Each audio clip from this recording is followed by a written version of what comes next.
Me chamo Luan, sou um dos sócios da empresa Torania Já, e hoje convidamos a advogada Vanessa Rodrigues Lima, do escritório Abreu Advogados, em Portugal, para falar sobre a mudança da lei de nacionalidade portuguesa. A empresa Torania Já trabalha na preparação de documentos, da documentação brasileira para o processo de nacionalidade portuguesa. Tá? Você quer falar um pouco sobre o escritório, Vanessa? Sobre você? Olha, claro, a Abreu Advogados é um escritório localizado em Portugal. Nós temos escritório no Porto, Lisboa e Madeira. Em Lisboa somos aproximadamente 200 advogados. Nós trabalhamos em todas as áreas do direito, mas também integramos uma equipa de imigração que entre outros assuntos, especialista em nacionalidade portuguesa também. Então, estamos bastante familiarizados, a equipa de imigração, em trabalhar com a lei da nacionalidade. Temos também escritórios em todos os países de língua portuguesa e outras parcerias pelo mundo.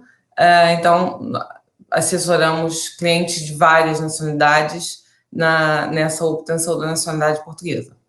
Perfeito, obrigado, Vanessa, muito legal isso. Então, hoje eu gostaria de falar com vocês, com você, sobre a nova lei de nacionalidade portuguesa que está sendo resolvida em Portugal. Eu gostaria de fazer algumas perguntas, tudo bem? Tudo bem. A primeira pergunta seria: o que levou Portugal a rediscutir a lei de nacionalidade? Qual seria a sua opinião sobre essa lei? Então, a lei da nacionalidade tem sido alterada ao longo dos anos. Obviamente que existe uma motivação política atrás dessas alterações legislativas, mas o que define a lei da nacionalidade é quase que um jogo entre dois critérios principais: o critério de sangue e o critério do solo, ou seja, a pessoa ser considerada um nacional português porque tem ligação ao solo, entre aspas, ou seja, reside em Portugal, por exemplo, ou então uma ligação de sangue, porque tem na sua família uma ligação, um vínculo familiar que possibilita a obtenção da nacionalidade portuguesa. Então, no fundo, é um jogo entre esses critérios. Alguma das alíneas que estão mais ligadas ao critério do solo vão perdendo mais ou menos força, e ao longo dos anos isso tem vindo a ser alterado. A gente já vai, com certeza, você vai me perguntar especificamente aqui alguns casos dos netos, do casamento, da união estável, e esses são os exemplos típicos de como o critério do solo, por vezes, ganha mais espaço e tem vindo a ganhar mais espaço na lei da nacionalidade portuguesa. Perfeito.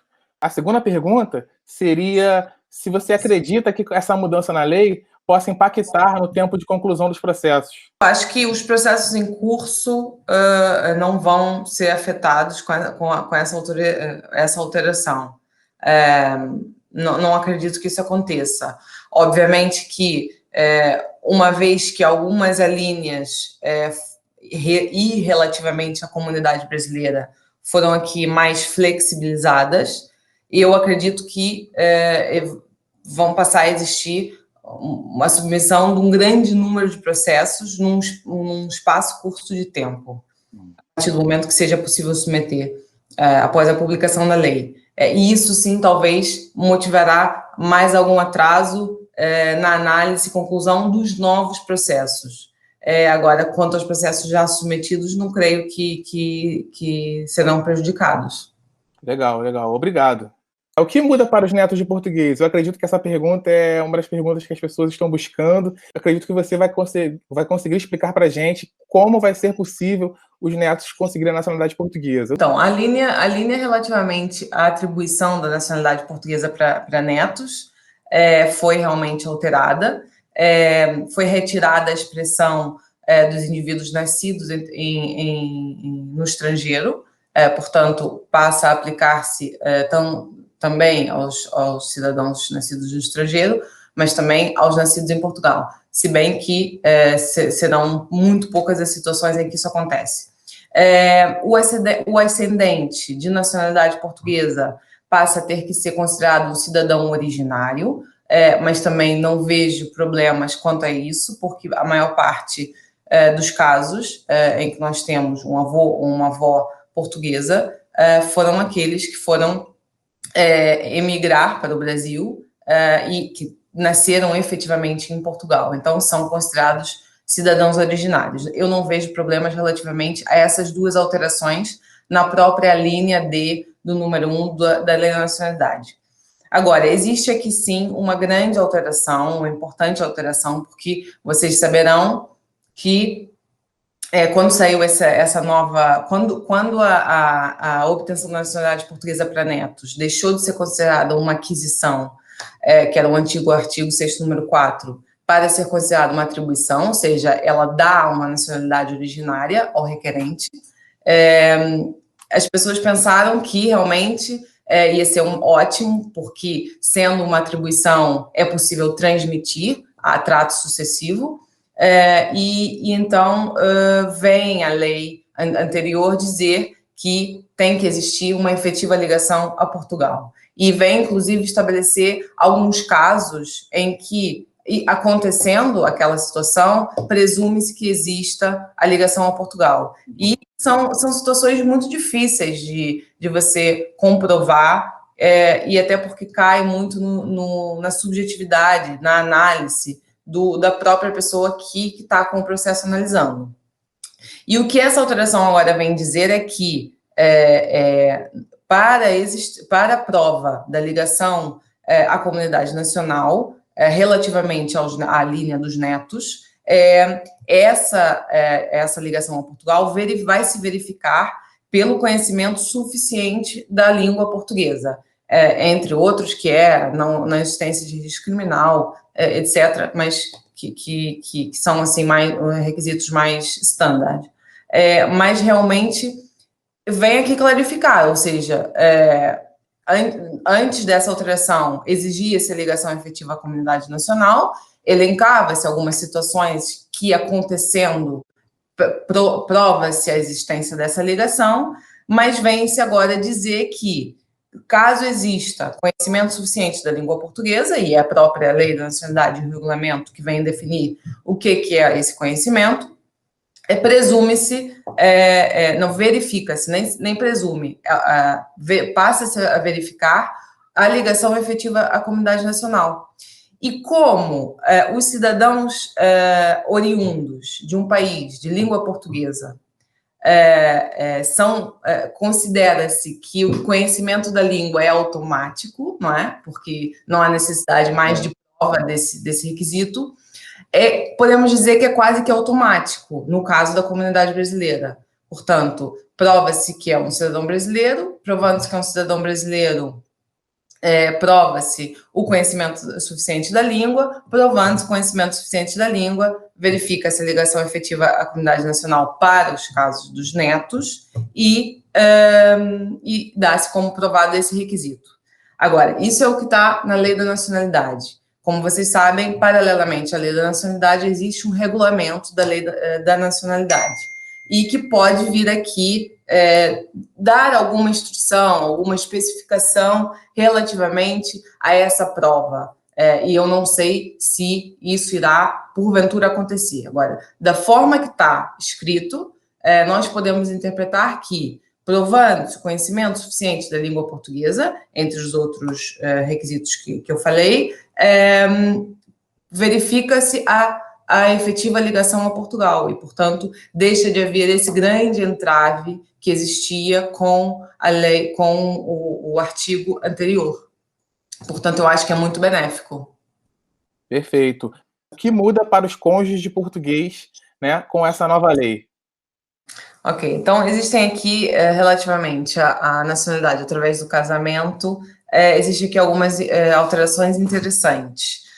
Ou seja, o requisito da duração do casamento, para efeitos de pedido, dos 3 anos, deixa de ser aplicável quando existam filhos comuns do casal com nacionalidade portuguesa. Então, se o casal tiver um filho comum com nacionalidade portuguesa, essa letra da lei não especifica que se o filho tem que ser ou não originário, então, partindo do pressuposto que pode ser uma nacionalidade derivada ou originária, não se aplica o critério da duração do casamento relativamente aos 3 anos. Então, uma pessoa que seja casada, um cidadão brasileiro que seja casado com um português, hoje, amanhã, e tendo um filho comum ao casal com nacionalidade portuguesa, amanhã pode pedir a nacionalidade portuguesa. Ok?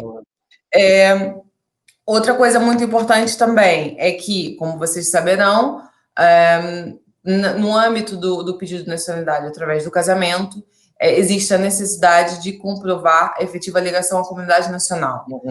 A lei e o regulamento vêm aqui introduzir, na última versão, algumas presunções que, sendo aplicáveis ao caso em concreto, afastam a necessidade de juntar provas específicas para que se possa comprovar essa ligação. Por exemplo, ter filhos comuns, de nacionalidade originária, conhecimento da língua portuguesa, residência legal, ou seja, algumas das presunções até combinam aqui mais do que um critério. E o que o artigo 9º agora da Lei da Nacionalidade vem dizer é que a possibilidade de oposição à aquisição da nacionalidade não se aplica quando a aquisição da nacionalidade, em caso de casamento e também união estável, nesse caso, quando existam filhos comuns do casal com nacionalidade portuguesa ou quando o casamento decorra há pelo menos 6 anos, ok? Legal. Isso quer dizer que, tendo filhos comuns do casal com nacionalidade portuguesa, mais uma vez, eles não especificam originário ou derivada, então assumimos que são as duas, e se o casamento decorrer há pelo menos 6 anos, não existe necessidade de juntar a prova adicional, porque não existe a possibilidade de oposição à aquisição da nacionalidade. Eu acho que são alterações bastante importantes, né, nessa matéria do casamento. Legal, elas beneficiaram, né, os cônjuges mais uma vez. Isso. Né? E isso mostra que eles estão querendo garantir aos cônjuges do português o direito de obter nacionalidade e se integrar na comunidade portuguesa, né? Exatamente, exatamente. Mais uma vez, que eu falei inicialmente para você, é quase que um jogo aqui de critério do solo, critério do sangue. Eles vão dando, tirando, enfim, historicamente tem sido assim. Perfeito. E seguindo o assunto, eu gostaria de perguntar também o que muda na questão das pessoas que têm união estável no Brasil, ou seja, dos portugueses que adquiriram que têm união estável com as pessoas, com outra pessoa no Brasil.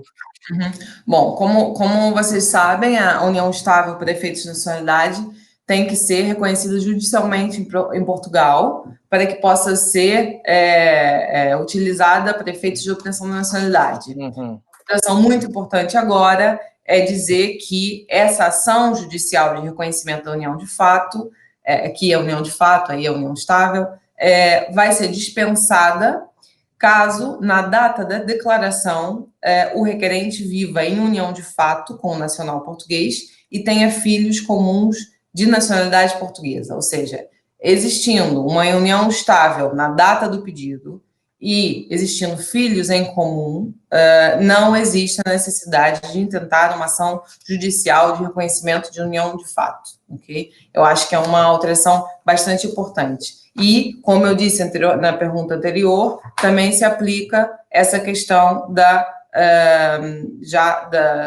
prova da efetiva ligação à comunidade nacional, ou seja, existindo filhos comuns do casal com nacionalidade portuguesa, não existe também aqui a necessidade de comprovar adicionalmente a efetiva ligação a Portugal. Legal. Isso quer dizer também que vai facilitar na hora de atualizar o Estado Civil, né? O português precisa atualizar o Estado Civil, isso facilita para ele caso ele tenha filhos comuns do casamento, né? Exatamente. Porque era todo um problema antes, para quando a pessoa queria atualizar o Estado Civil, tinha que fazer todo o processo judicial, né? Hoje não precisa mais. Quer dizer, com a promulgação da nova lei, tudo for aprovado, não vai precisar caso tenha filhos comuns do casamento, né? Não, nós estamos falando da união estável. Isso. União estável antes, seria sempre necessário uma ação judicial de reconhecimento da união estável em Portugal. É a forma de você comprovar que existia essa união estável para efeitos de nacionalidade, ou seja, teríamos que intentar uma ação para que judicialmente isso fosse declarado. Agora, o que essa letra da lei vem dizer é que se existirem filhos comuns ao casal, e se eles estiverem ainda em união de fato à data na declaração, não existe essa ação de necessidade dessa ação de reconhecimento, o que é muito positivo, porque uma ação desse tipo pressupõe custos, pressupõe a contratação de um serviço jurídico mais especializado em Portugal, porque tem que ser intentada em Portugal, demora tempo também, e, portanto, eu acho que a nível de times e de procedimento é uma alteração importante. Agora, relativamente à alteração do Estado Civil, se nós estivermos falando ao casamento, e casamentos, divórcios, enfim, óbitos, sendo um cidadão português, há sempre necessidade que esse cidadão, ao abrigo das regras do registro civil, atualize o seu registro, ou seja, muitas vezes nós temos clientes aqui no escritório que já casaram, se divorciaram, casaram outra vez, divorciaram e casaram outra vez, e querem pedir a nacionalidade para esse cônjuge, o atual. Portanto, todo o histórico do registro civil dessa pessoa tem que ser atualizado em Portugal. Então, o primeiro casamento tem que ser registrado, o divórcio tem que ser reconhecido, o segundo casamento tem que ser registrado, o segundo divórcio tem que ser reconhecido, para que o terceiro casamento possa ser transcrito para Portugal. E aí sim, dar entrada de um processo de nacionalidade através do casamento. Perfeito, perfeito. Excelente, excelente a sua explicação, tá? Isso é muito importante, porque recebemos várias pessoas também que têm essa situação e sempre precisamos explicar para essas pessoas que é obrigatório que ela faça isso. Você poderia me dizer o porquê dessa obrigatoriedade? Quais seriam as sanções das pessoas que não querem fazer isso? Na realidade, não é uma questão de sanção. Na realidade, é a impossibilidade de exercer o direito à obtenção da nacionalidade, porque é necessário comprovar, através de registro civil, que aquele casamento existe em Portugal. E você não consegue registrar um casamento se todo o seu histórico não tiver aqui, porque você, como cidadão português, tem a obrigação de manter o seu registro civil atualizado. Então, se você chega em Portugal, teve todo um histórico de casamentos e divórcios anteriores e quer transcrever um casamento atual, isso não vai ser possível sem antes transcrever e reconhecer o divórcio, as situações anteriores, ou seja, não é uma questão de sanção, é uma questão de histórico atualizado para que seja possível transcrever o casamento atual e aí sim pedir a nacionalidade portuguesa do cônjuge mediante aquela certidão de casamento que só vai ser possível ser emitida caso o requerente tenha todo o seu cadastro anterior atualizado. Perfeito, obrigado. O que nós podemos esperar para o futuro? Se há chance de alguma das mudanças que nós conversamos hoje, uma chance de ser rediscutido, ou se alguma outra parte da lei você acredita que possa ser rediscutida? Olha, como vocês sabem, né, a lei da nacionalidade tem sido alterada sucessivamente ao longo dos anos. Nós tivemos alterações em 2013, 2015, 2015 duas, 2018.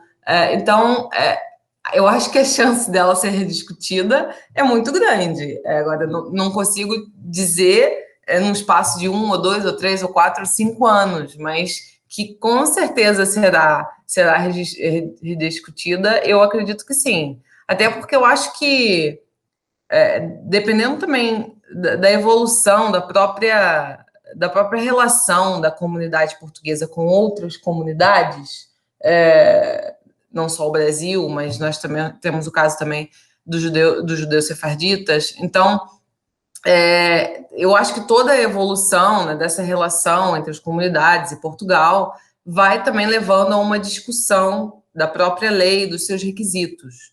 existem forças de um lado, forças do outro, é também uma questão política, de flexibilização ou não. E vai sendo basicamente esse jogo e é o que tem acontecido ao longo dos anos. Agora, a minha opinião pessoal é que sim, eu acho que a lei da nacionalidade vai continuar sendo debatida. A imigração em Portugal é uma área que tem sido alvo de grande debate e de grandes alterações, porque Portugal está agora com uma comunidade estrangeira muito grande, não só a nível da lei da nacionalidade, mas também de programas de residência em Portugal. A comunidade brasileira é a maior comunidade de estrangeiros em Portugal. Então, eu acho que sim, que no futuro, não sei se próximo ou não, existirão com certeza outras propostas de alteração, afinamento, regressão, não sei, vai depender muito do timing e da vontade política também. Perfeito. Nós recebemos a advogada Vanessa Rodrigues Lima, do escritório Abreu Advogados em Portugal, para falar sobre a mudança da lei. E, Vanessa, eu realmente gostaria de agradecer pela participação e disponibilidade na entrevista, tá? Obrigada, foi um prazer. E caso tenha algumas questões, depois a gente pode clarificar sem problema nenhum.